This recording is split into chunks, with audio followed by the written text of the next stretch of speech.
Hi guys, this is Poco Pad 5G. I bought it from Flipkart a few days ago.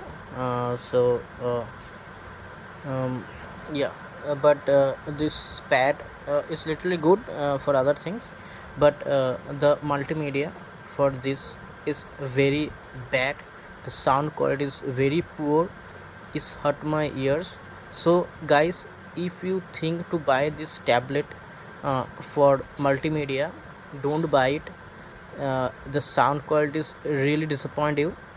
So but other things like skin quality and resolution of the skin and other things good. It's fast a bit, but I bought recently, so I don't know means if I install other applications or if I give much pressure of this tablet, I don't know it will hang or not.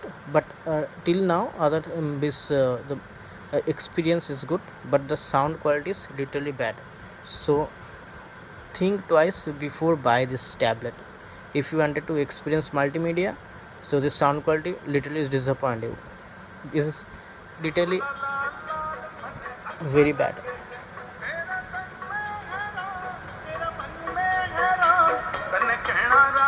The thumpiness means it doesn't have any kind of bass. The thumpiness of sound quality is not there. For sound is thumpiness and any kind of things. It literally like a very pinch sound, like is pinch my ear. So the sound quality is very bad, I would say.